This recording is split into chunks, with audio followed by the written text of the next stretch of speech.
আজকে এই ভিডিওতে আপনাদের দেখাবো যে কিভাবে আপনারা আধার কার্ডের যে এনরোলমেন্ট সার্টিফিকেট কিভাবে সেটা পূরণ করবেন। এই এনরোলমেন্ট সার্টিফিকেটটা কি, কোন কাজে ব্যবহার করা হয়, সবই জানবো এই ভিডিওর মাধ্যমে। তার আগে বলে রাখি, যারা এখনো আমার চ্যানেলটিকে সাবস্ক্রাইব করেন তারা অবশ্যই চ্যানেলটিকে সাবস্ক্রাইব করে পাশে থাকা বেল আইকনে ক্লিক করুন। আর যারা চ্যানেলটিকে সাবস্ক্রাইব করছে তাদের অসংখ্য ধন্যবাদ। এনরোলমেন্ট সার্টিফিকেট বিভিন্ন ক্ষেত্রে ব্যবহার করা হয়।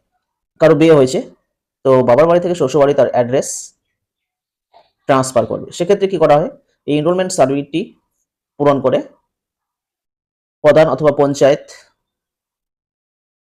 এর সিল সই নিয়ে সেটিকে আধার অফিসে গিয়ে সাবমিট করতে হয়। এখানে বলে দেওয়া হয়েছে, দেখতে পাচ্ছেন যে all details two B field in block letter.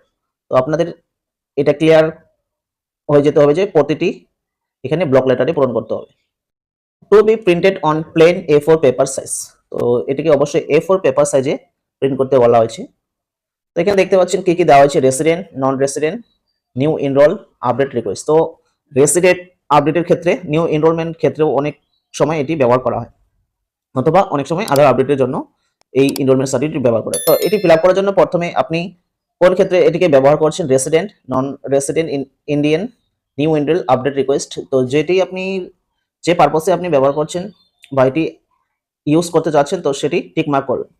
মনে করেন আপনি ট্রান্সফার করবেন আপনার রেসিডেন্ট অ্যাড্রেস, তো সেক্ষেত্রে রেসিডেন্ট আর আপডেট রিকোয়েস্টে আপনি টিক মার্ক করবেন। যদি নতুন আধার কার্ডের জন্য এটি লাগে তাহলে new enrol, update, new enrol যে বক্সটি দেখতে পাচ্ছেন এখানে টিক মার্ক করবেন। প্রথমে আপনাকে কি করতে হবে, প্রথমে আপনাকে এখানে আধার নাম্বারটি বসিয়ে নিতে হবে। আপনার 12 সংখ্যার যে আধার নাম্বার সেটিকে আপনাকে এখানে বসিয়ে নিতে হবে। এরপর ফুল নেম, তারপর কেয়ার অফ আপনার কেয়ার অফ কে সেটি আপনি এখানে বসিয়ে নেবেন। এরপর হাউস নাম্বার যদি থাকে তাহলে বসাবেন, নাহলে এই অপশনটি আপনি ছেড়ে দিতে পারেন। স্ট্রিট, রোড, লেন যদি আপনি চান বসাতে পারেন। ল্যান্ডমার্ক, আপনার বাড়ির পাশে যে ল্যান্ডমার্ক সেটি আপনি এখানে ল্যান্ডমার্ক হিসেবে বসিয়ে নেবেন। এটি যদি না বসো তাও অসুবিধা নেই। এরিয়া, আপনি কোন এরিয়া বাস করেন, আপনার লোকালিটি, আপনি মনে করেন আপনার যে এরিয়া বা অঞ্চল আপনি সেটিকে এখানে বসে নিতে পারেন। বা আপনার ভিলেজ, অনেক সময় কি হয় আধার কার্ডে এরিয়া বা লোকালিটি হিসাবে ভিলেজটিকে বসানো হতে পারে, তো আপনি কি করতে পারেন এখানে আপনার ভিলেজটি বসিয়ে নিতে পারেন। আর ভিলেজ, টাউন, সিটি এটির ক্ষেত্রে অনেক সময় কি হয় মৌজা বা ব্লকটাও বসাতে হতে পারে। অনেক ক্ষেত্রে সেটি অনলাইনে যেহেতু শো হয়, তো ভিলেজ, টাউন, সিটির ক্ষেত্রে সেটি বসাতে হতে পারে। তো আপনাকে এটা দেখে নিতে হবে, বা যারা অভিজ্ঞ যারা জানে সেটি তাদের সাথে পরামর্শ করে তারপর এই অপশনটি আপনি ফিল আপ করবেন। এরপর ভিলেজের পরে কি হয়েছে, পোস্ট অফিস। আপনার যে পোস্ট অফিস আপনি এটি এখানে ভালো করে ফিল আপ করে নেবেন। পোস্ট অফিসের পর ডিস্ট্রিক্টটি আপনি বসে নেবেন। এরপর state, pincode, date of birth, এগুলো ভালোভাবে ফিল আপ করেন। তো এখান থেকে আপনার ফর্ম ফিল আপ করার যে কাজ সেটি সম্পূর্ণ হবে।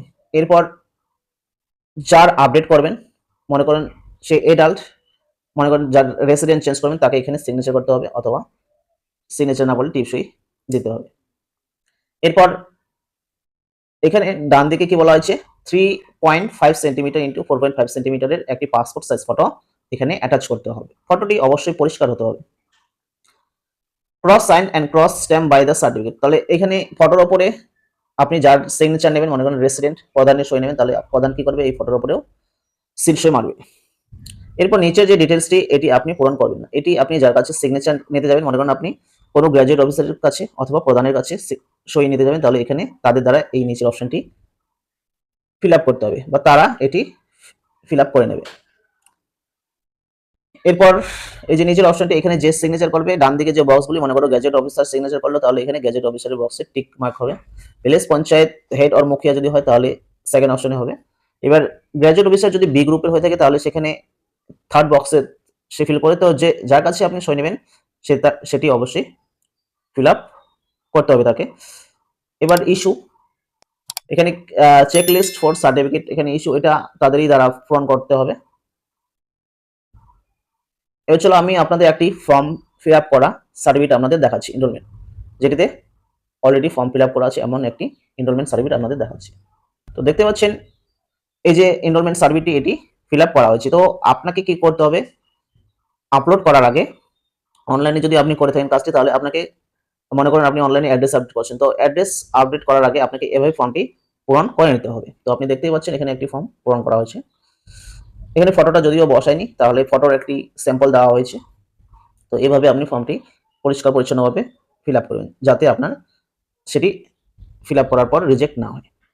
যদি কোনো কমতি থাকে সেটি অবশ্যই এখান থেকে রিজেক্ট করে দেওয়া হয়, যার জন্য এই ফর্মটি ভালোভাবে আপনি ফিল আপ করবেন। তো এটাই ছিল আজকের ভিডিও, কিভাবে আপনারা Aadhaar enrolment certificate form fill up করবেন। দেখা হবে পরবর্তী ভিডিওতে অন্য একটা টপিক নিয়ে। ধন্যবাদ।